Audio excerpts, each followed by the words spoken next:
momento passaremos para a exposição da Palavra de Deus. Nós estamos numa exposição na primeira carta de Pedro, cujo tema desta série é Firmes na Graça, andando com Cristo em um mundo hostil. E hoje nós vamos meditar em 1 Pedro, capítulo 1, dos versos 13 a 21. 1 Pedro, capítulo 1, dos versos 13 a 21. Acompanhe atentamente a leitura, permaneça com a tua Bíblia aberta para que possa acompanhar a exposição da palavra. Diz assim a palavra de Deus: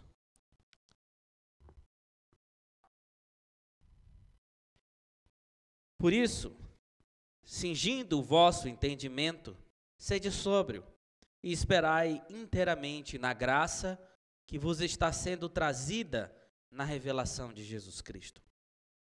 Como filhos da obediência, não vos amoldeis às paixões que tinham anteriormente na vossa ignorância. Pelo contrário, segundo é santo aquele que vos chamou, tornai-vos santos também, vós mesmos em todo o vosso procedimento. Porque escrito está: sede santo, porque eu sou santo. Ora, se invocais como Pai aquele que, sem acepção de pessoas, julga segundo as obras de cada um, portai-vos com temor durante o tempo da vossa peregrinação, sabendo que não foi mediante coisas corruptíveis como prata ou ouro que fostes resgatados do vosso fútil procedimento que vossos pais vos legaram, mas pelo precioso sangue, como de cordeiro sem defeito e sem mácula, o sangue de Cristo, conhecido com efeito antes da fundação do mundo, porém manifestado no fim dos tempos por amor de vós, que, por meio dele, tendes fé em Deus, o qual o ressuscitou dentre os mortos e lhe deu glória, de sorte que a vossa fé e esperança estejam em Deus. Vamos orar ao Senhor mais uma vez, clamando que Ele possa, de fato, nos auxiliar, nos ajudar, iluminar a nossa mente, para que entendamos a Sua palavra. Ó Senhor, como é bom estar na Tua presença, louvar ao Senhor, engrandecer o Teu nome. E neste momento nós aprenderemos mais acerca da Tua palavra.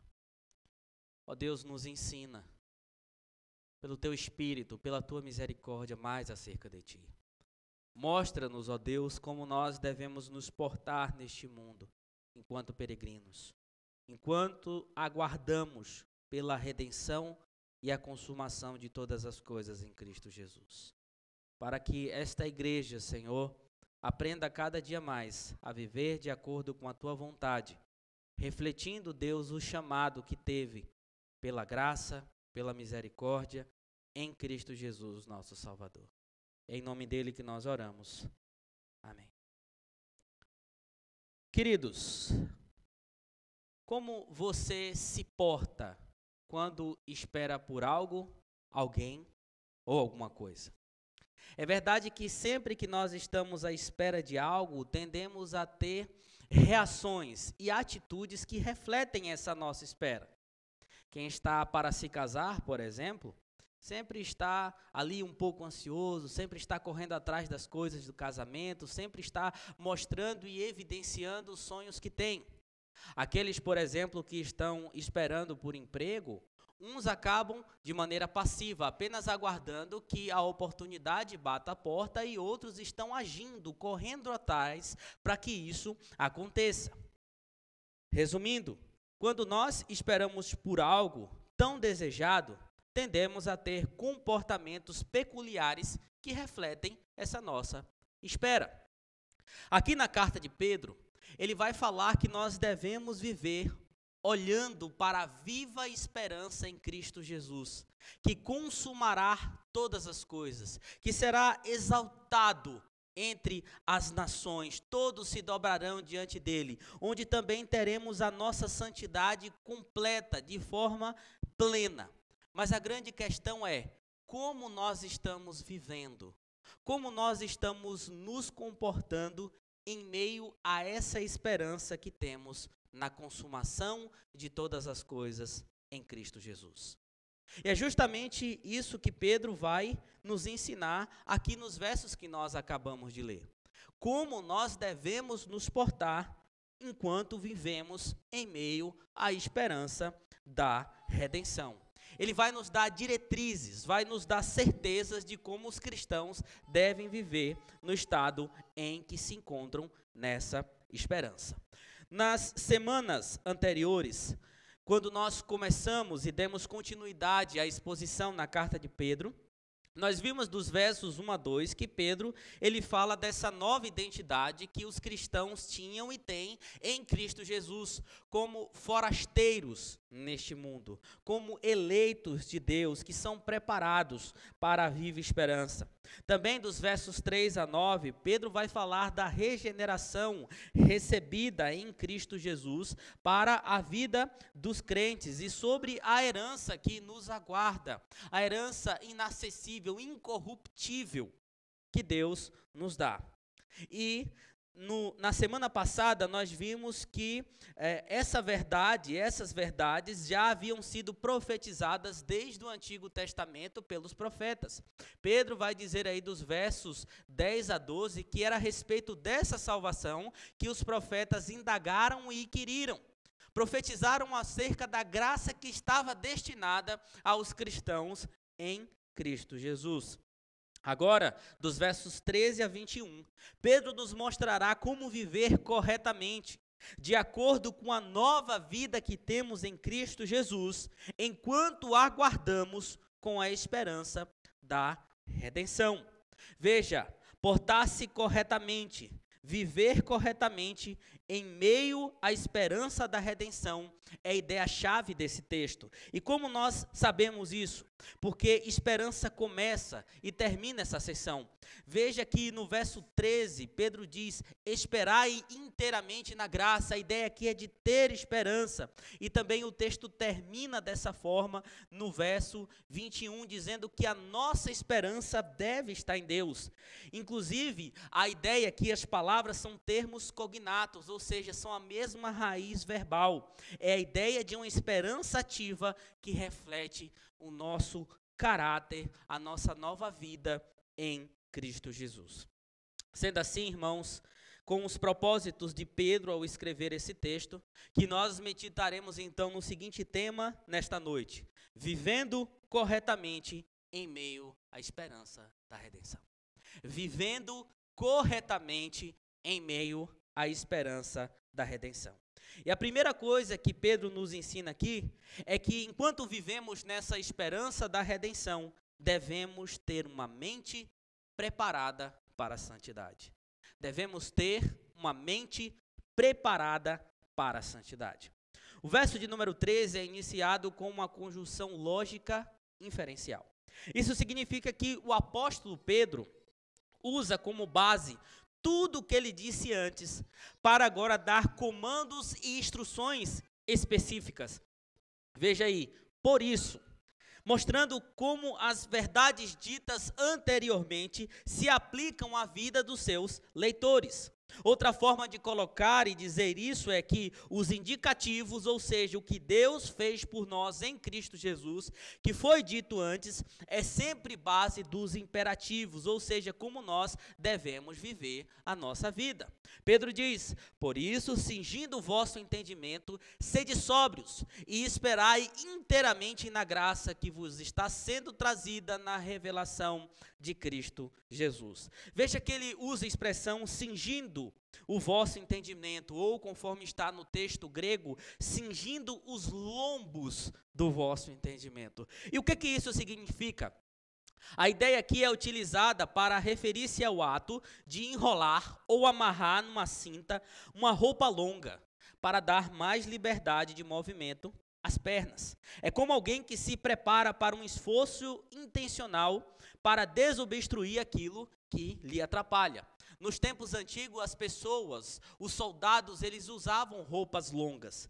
E a verdade é que quando eles queriam se preparar para andar mais rápido ou fazer alguma atividade, eles tinham que cingir essas roupas. Eles tinham que subir e amarrar na cinta. E o que Pedro está dizendo aqui, cingir, o vosso entendimento.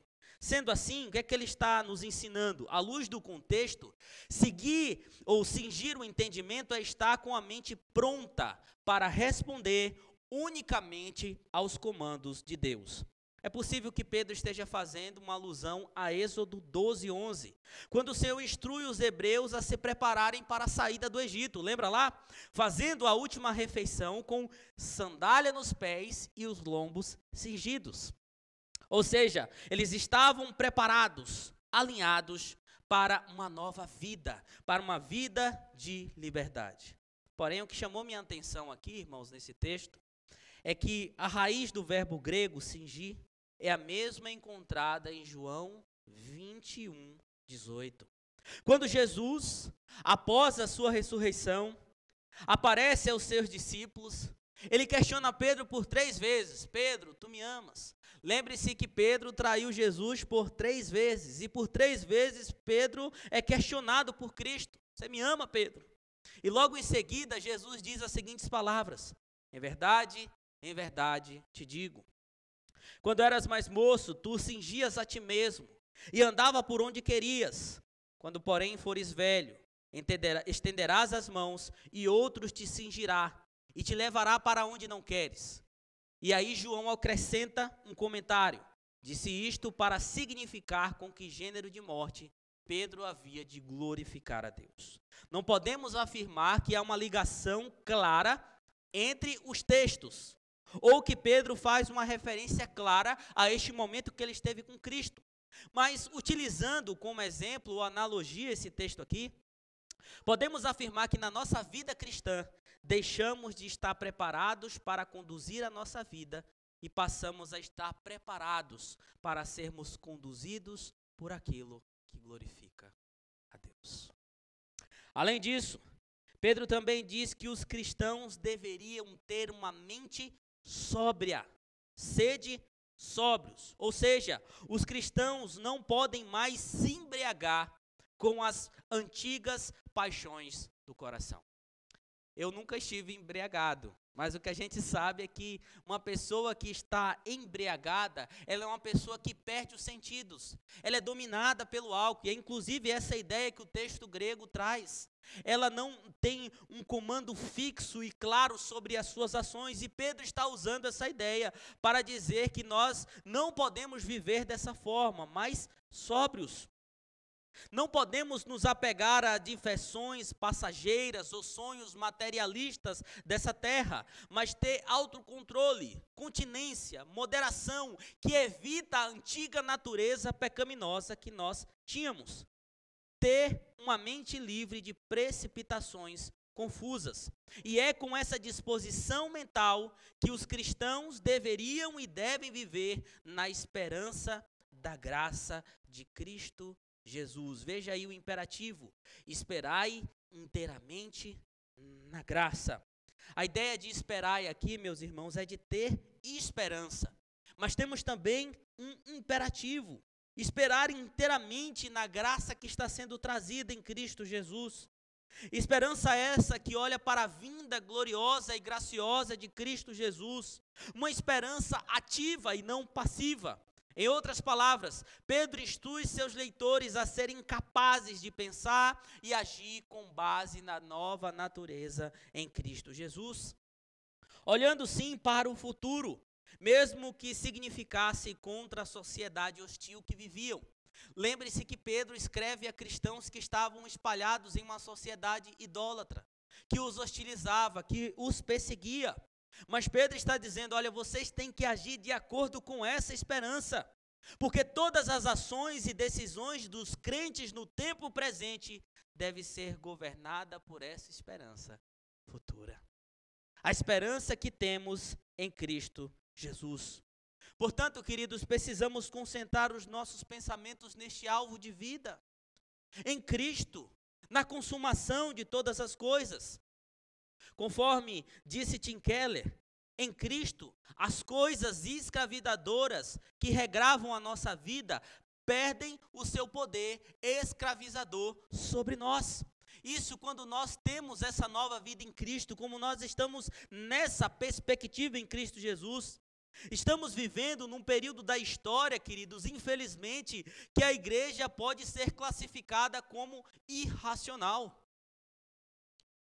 A mente da maioria dos cristãos hoje não estão fixadas na esperança, não estão preparadas para a santidade, estão voltadas numa irracionalidade absurda, aonde o que tem enchido a cabeça das pessoas são os ideais deste mundo. Mas nós não podemos viver dessa maneira, mas sim de acordo com a nossa nova natureza. Lembre-se do que Paulo diz em Romanos 12, de 1 a 2. Rogo-vos, pois, irmãos, pela misericórdia de Deus, que apresenteis o vosso corpo por sacrifício vivo, santo e agradável a Deus, que é o vosso culto racional. E não vos conformeis com este século, mas transformai-vos pela renovação da vossa mente. Queridos, para termos uma mente sóbria, preparada para a santidade, precisamos sim focar na viva esperança que temos em Cristo Jesus. Mas também entender que para que isso aconteça, precisamos dar passos importantes, por exemplo, manter, cultivar e priorizar uma vida de oração. Como nós queremos ter uma mente preparada para a santidade se nós não oramos? Como queremos ter uma vida preparada para a santidade se nós não gastamos tempo diante de Deus? Queridos, a oração é aquilo que mantém a nossa vida cristã de pé. Lembro-me uma certa vez onde um jovem foi perguntar a um pastor por que ele mesmo conhecendo as Escrituras, mesmo tendo tanto conhecimento acerca das verdades bíblicas, ele vivia sentindo como estivesse numa guerra, com ações fracas, fraco na caminhada cristã, tendendo a pecados e a erros e a coisas do tipo. Aí o pastor perguntou a ele: o quanto você ora? Eu oro pouco, eu me dedico pouco. Com isso, o jovem estava mostrando que todo o conhecimento que ele tinha não estava sendo colocado em prática no relacionamento com Deus. Então o pastor virou para ele e disse: ó filho, a questão é a seguinte, a ideia é fogo com fogo. Na mesma medida que você sofre pelas tentações da tua concupiscência, da tua carne, com as invertidas do diabo, você também tem que entender que deve priorizar a sua vida de oração. Se você não prioriza essa vida de oração, você não vai conseguir combater tudo isso. Assim como Paulo ensina na carta aos Efésios. Precisamos, queridos, estar cultivando uma vida de oração, vivendo uma vida de oração, deixando os afazeres da vida, aquilo que toma a nossa mente, enchendo a nossa mente de porcaria.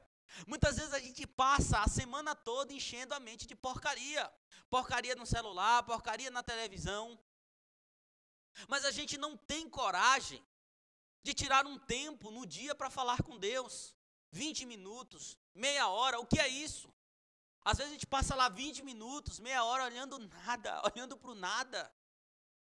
Olhando coisas fúteis, coisas bestas no celular. Priorize a tua vida de oração. Se você não tiver uma vida de oração, meu irmão e minha irmã, a tua mente vai sempre continuar bagunçada. O teu coração vai sempre continuar atendendo às paixões pecaminosas do coração, aos ídolos que surgem no coração. A forma de ter uma mente alinhada com a santidade é estar sempre alinhada em oração com o nosso Deus, que é santo. Então, o apóstolo Pedro nos ensina aqui que, de fato, uma vida que está voltada para a esperança da redenção em Cristo Jesus é uma vida que, de alguma forma, está voltada para uma mente que está preparada para a santidade também. Porém, em segundo lugar, Pedro vai nos mostrar que a nossa vida, mediante a viva esperança em Cristo Jesus, ela deve refletir santidade. A nossa vida, ela deve refletir santidade. No Antigo Testamento, inúmeras vezes Deus é descrito como aquele que é santo. A palavra utilizada comumente para santo na Bíblia hebraica, não é uma palavra onde você consegue ter o significado claro dela, a origem clara dela, mas traz uma ideia de ser separado.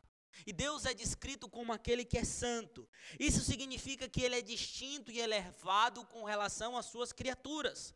Mas também consiste especialmente em sua perfeição moral, em sua transcendência, em seu contraste com a pecaminosidade das suas criaturas. E Pedro nos exorta, queridos, a um procedimento perfeito em tudo que provenha do caráter totalmente puro que também tem Deus Pai, daquele que nos resgatou das trevas para essa novidade de vida. Veja o que é que ele diz aí no verso 14: como filhos da obediência, não vos amoldeis as paixões que tinham anteriormente na vossa ignorância. Sabe, irmãos, quando nós olhamos para uma criança pequena, conseguimos enxergar nelas alguma das características marcantes do seu pai. Quem é avô aí, por exemplo, sabe que é fácil enxergar, né? Ó, meu neto parece com meu filho nisso aqui. E assim a gente vive. Quando a gente olha para as crianças, quando a gente conhece os pais, o proceder dos pais, a gente fala, ó, parece muito. E qual a primeira coisa que a gente fala quando a gente percebe isso? Tal pai, tal filho. E é basicamente isso que Pedro está tentando nos ensinar aqui. Como filhos da obediência, nós devemos viver em santidade, em obediência conforme é o nosso Pai, conforme o caráter do nosso Deus e Pai. E é desta maneira que devemos ser enxergados como pessoas que carregam características do próprio Deus. Não apenas, meus irmãos, como adornos vazios. Como muitos perdem porque não compreendem as sagradas escrituras, achando que refletir santidade está em vestir uma roupa maior simplesmente. Quanto maior a roupa, né, maior a santidade. Ou simplesmente de ter cabelos maiores, quanto maior o cabelo, maior a santidade. Ou falas ou jargões, ou coisas que podem de alguma maneira refletir uma espécie de santidade. Não é desta maneira como muitos pregam, é principalmente tendo um caráter que revela santidade. Principalmente se desvencilhando das práticas do velho homem, da antiga natureza, dos valores desta sociedade incrédula e pós-cristã, que nos afasta de refletirmos um caráter totalmente santo. O grande problema é que, infelizmente, muitos entre nós ainda não abandonaram essas práticas pregressas. Quantos crentes dentro da igreja ainda agindo como ímpios? Quantos crentes dentro da igreja ainda agindo como pessoas que vivem como velho homem? Pessoas que não foram convertidas de verdade, que tentam esconder quem são, mas na verdade no dia a dia não se parecem nada com Cristo. Outros estão tendo a mente e as ações moldadas pelos pensamentos e ensinamentos dessa sociedade totalmente incrédula. Deus é moldado, por exemplo, a gosto do freguês hoje neste mundo, porque o mundo prega que o homem é o centro de todas as coisas, cuja vontade própria é suprema. Assim, tudo e todos devem servi-lo à sua maneira. Deus tem que aceitar como as pessoas pensam. Deus tem que aceitar como as pessoas querem viver. Aceitação de práticas pecaminosas dentro da igreja é o que mais nós temos visto aí fora. Quantas igrejas, quantos crentes aceitando as práticas homossexuais, achando que isso é lindo. Uma vez eu estava num churrasco, numa determinada igreja que eu auxiliei no pastoreio, e falando para moças sobre o homossexualismo, como o Senhor odiava a prática, assim como odeia outras práticas pecaminosas. Uma moça virou para mim e disse, mas pastor, será que hoje Deus não aceita? Eu acho que Deus já aceita já, porque Deus é bonzinho. E eu a repreendi abrindo a Bíblia, eu disse, ela abre a Bíblia e me mostra que Deus aceita. E ela não soube me responder, mas isso é o reflexo do mundo moldando a mente de muitos cristãos. Libertinagem. Quantos crentes apoiando o aborto, achando lindo esse viés feminista de assassinar crianças. Meu corpo, minhas regras, tá certo. Quer matar, quer assassinar? Tudo bem. Deus aceita isso também. Quantos divórcios dentro das igrejas? Parece uma coisa comum. Eu me lembro que antes, há uns 20 anos, 15 anos, era a época que eu tinha mais consciência das coisas que estavam sendo pregadas. Quando um casal de crente falava em se divorciar, meu Deus, parecia um velório. Era uma tristeza absurda. Os irmãos faziam de tudo para não deixar aquilo acontecer. Aconselhavam, amavam, oravam, choravam, lutavam. Quantas vezes eu vi irmãos ajoelhados chorando para que um casamento não se diluísse? Hoje em dia fala assim, os crentes vão se divorciar. O número de divórcios está absurdo e a igreja está aceitando isso, é uma coisa normal. Além de se divorciar, casa com outro, com outro, com outro. Tem um cantor gospel aí, o cara já casou 3 vezes e está indo para a 4ª agora. E o povo acha lindo, o povo segue. Queridos, estatisticamente, estima-se que 90% dos jovens estão envolvidos em sexo antes do casamento. Já é uma porcentagem alta, mas muitos na igreja estão olhando para isso e achando normal, e até entendendo que isso é normativo. Quantos jovens crentes estão em práticas que não agradam a Deus, na porneia, na impureza sexual antes do casamento? E isso parece que virou uma coisa normal. Parece que está tudo bem. Se o mundo faz, vamos fazer assim também. Meus irmãos, os nossos filhos estão falando, se vestindo, se comportando como influenciadores digitais, cantores e artistas que estão em evidências nas mídias. Porque nós estamos deixando que o mundo os influencie. Infelizmente, o mundo está sendo trazido para dentro da igreja, porque estamos permitindo ser influenciado por este mundo hostil. E isso não reflete o caráter de Deus. Todavia, segundo é santo aquele que nos chamou, devemos nos tornar santo em todo o nosso procedimento. Veja o que Pedro diz. Pelo contrário, segundo é santo aquele que vos chamou, tornai-vos. Nós temos aqui um imperativo. Porque nós devemos tornar santo todo o nosso procedimento, porque essa é a vontade de Deus revelada desde o Antigo Testamento. Não era algo novo aplicado para aqueles que vieram depois de Cristo, não, é algo que já existia. Inclusive no verso 16, Pedro está citando Levítico 11:44. É a mesma verdade expressa também em Levítico 19:2. Sede santo, porque eu sou santo. Lá nós temos uma ideia de indicativo. Vocês serão santos porque eu sou santo.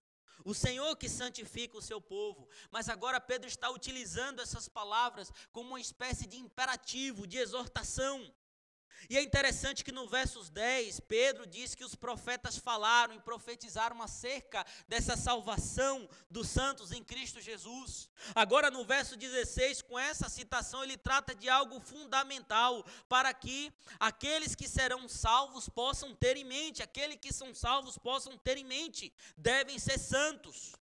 Com isso, sim, Pedro, ele preserva a autoridade das Escrituras. A Bíblia que o povo tinha naquela época não era o Novo Testamento, era o Antigo Testamento. E os apóstolos, eles apontam para as Escrituras, eles revelam Cristo nas Escrituras. Mas, principalmente, ele exorta acerca do procedimento irrepreensível, como de Deus Pai, que os santos devem ter.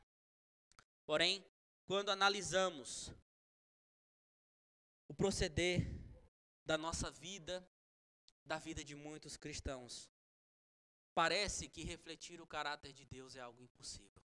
Você já pensou assim? Nossa, mas como é que eu vou ser santo como Deus é santo? É impossível.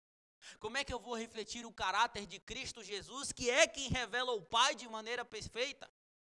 Como que eu vou fazer isso? E eu quero dizer uma coisa para você, é impossível mesmo. Você, por si mesmo, poder refletir o caráter de Deus. Porém, a graça nos dá a certeza que Deus não nos exorta a nada, para o qual Ele também não seja o nosso auxiliador. A santificação não é só uma resposta da cruz. Nós fomos salvos pela cruz, então devemos ser santos. Não, ela é operada pela cruz. A cruz não é apenas o estímulo, mas é a força que nos move para sermos santos. É por meio do que Jesus Cristo fez. Jesus é a nossa santidade, mas também a nossa santificação.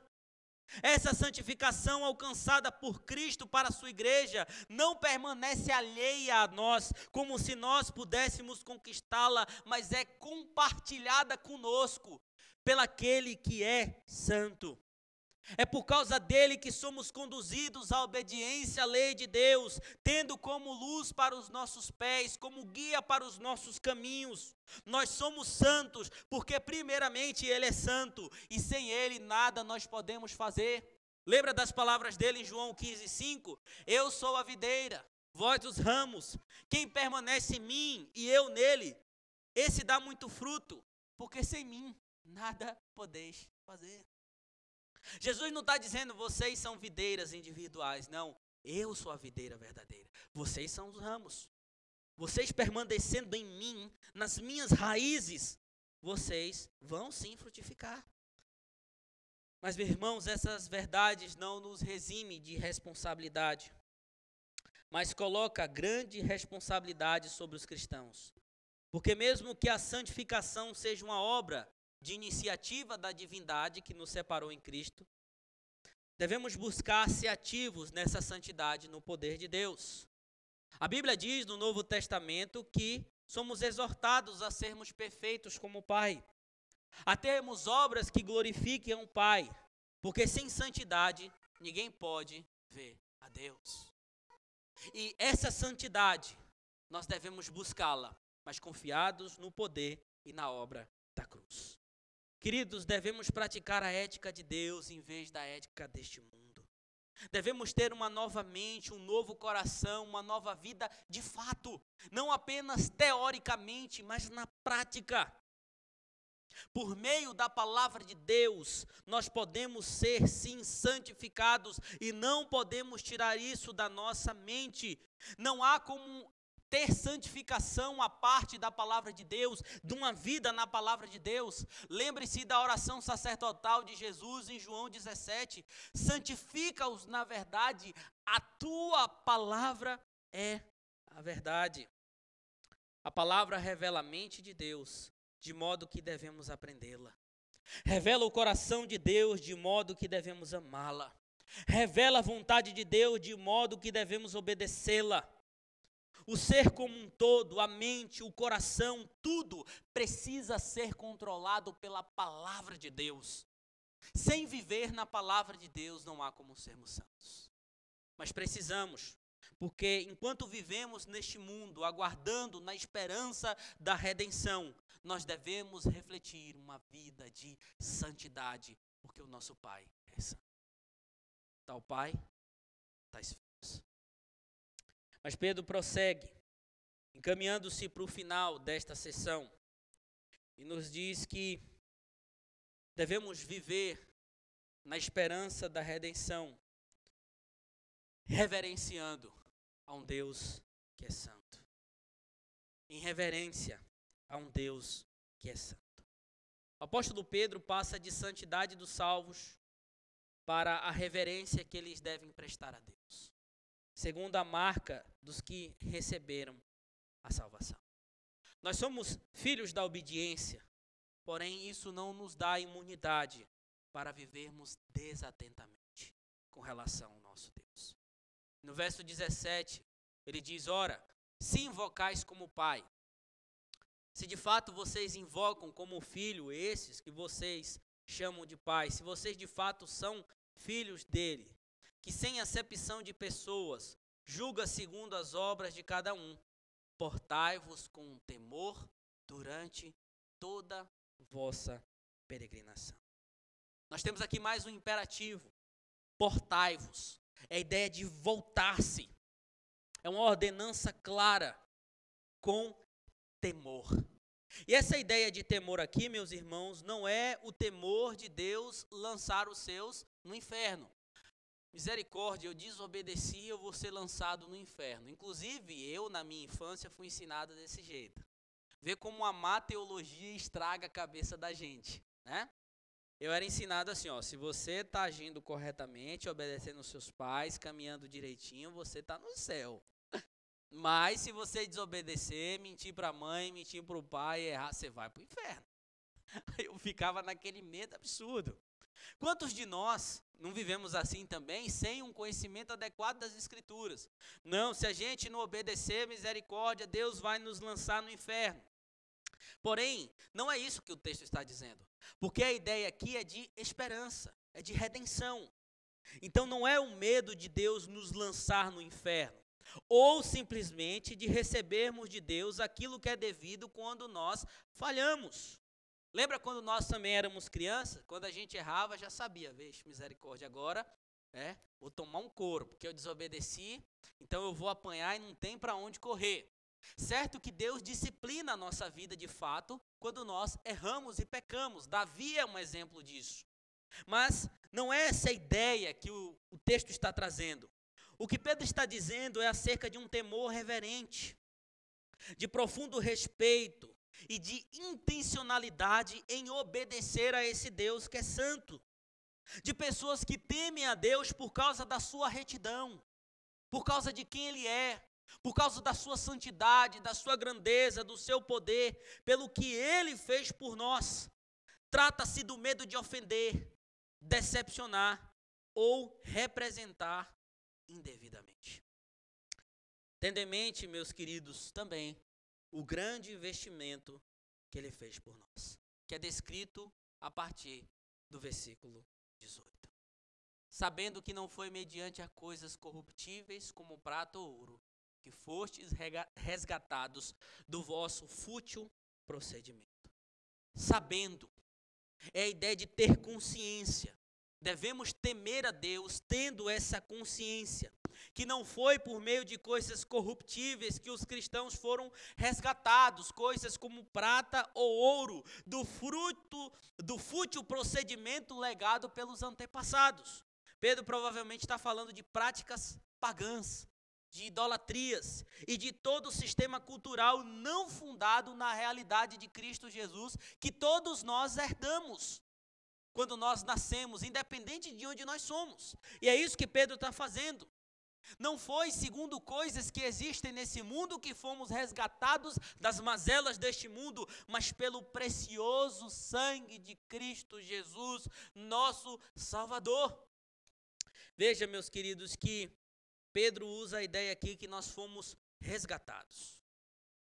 No Antigo Testamento, este conceito de redenção é utilizado, por exemplo, para se referir a um resgate de um parente que havia se tornado escravo de alguém por causa de dívidas, ou para alguém que era comprado graciosamente para ser liberto, receber a alforria.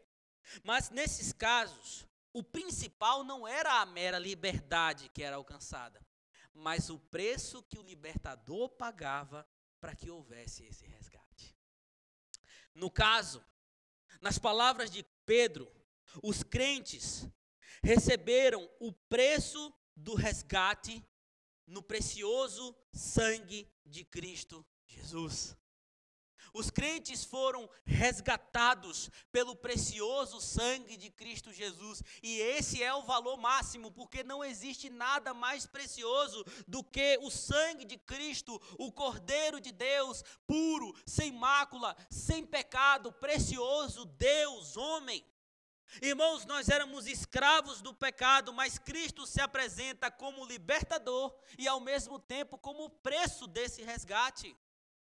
É interessante que nós olhamos para Isaías 52:3, que diz: porque assim diz o Senhor, por nada foste vendidos, e sem dinheiro sereis resgatados.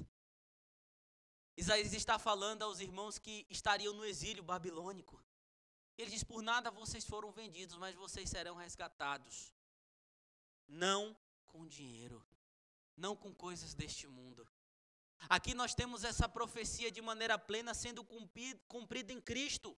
Quando nós olhamos aqui para 1 Pedro, capítulo 2, verso 6, olha aí na tua Bíblia, olha o que ele diz, citando um texto do Antigo Testamento: eis que ponho em Sião uma pedra angular, eleita, preciosa, quem nela crê de modo algum será envergonhado.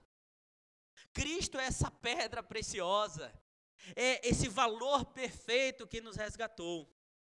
Cristo é a promessa perfeita que foi cumprida, a redenção e a nossa esperança, conforme está nos versos 20 e 21. Conhecido com efeito antes da fundação do mundo, porém manifestado no fim dos tempos, ou seja, na plenitude dos tempos, por amor de vós, que por meio dele tendes fé, e em Deus, o qual o ressuscitou dentre os mortos, e lhe deu glória, de sorte que a fé e a esperança, veja que esperança começa e fecha a sessão, estejam unicamente em Deus. É por isso que nós devemos nos portar com temor, porque um pai deu seu filho para morrer por nós, porque o sacrifício foi grande, porque o nosso Deus é santo, porque ele merece reverência, e é dessa maneira que nós devemos nos portar. A Bíblia diz que o temor do Senhor é o princípio da sabedoria. O temor do Senhor é o princípio que vai nos levar, queridos, a viver corretamente em meio à esperança da redenção. É esse temor, é essa reverência que vai conduzir as nossas ações a agradar ao Senhor. Portanto, devemos nos portar com temor, sabendo sim que Deus nos disciplina quando nós erramos, mas acima de tudo pelo preço que foi pago, por aquilo que foi dado, por aquilo que nos foi legado, por aquilo que foi feito por nós.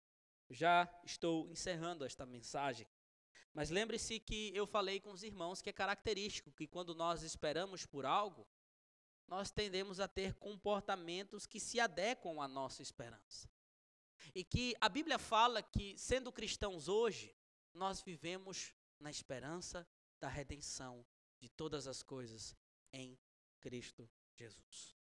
Mas a ideia é, nós estamos nos portando como tais, vivendo em santidade, vivendo em reverência, com a mente preparada para a santidade ou não. Precisamos analisar a nossa vida, porque se fomos de fato escolhidos e chamados por Deus neste lugar, esse deve ser o nosso procedimento, conforme Pedro nos ensina. Mas, queridos, não há outra maneira com a qual nós devemos e podemos viver. Nós precisamos reconhecer que nada somos sem Deus. Nada somos sem Cristo. A nossa fonte de vida está atrelada ao Senhor. Não tem como nós vivermos se não for dessa maneira. E devemos desejar que, de fato, Cristo, a redenção, a vontade de Deus, a graça seja o nosso respirar. Todo o conduzir da nossa vida. E vivermos da maneira que agrada ao Senhor até que Ele venha. E é isso que nós vamos cantar. Eu convido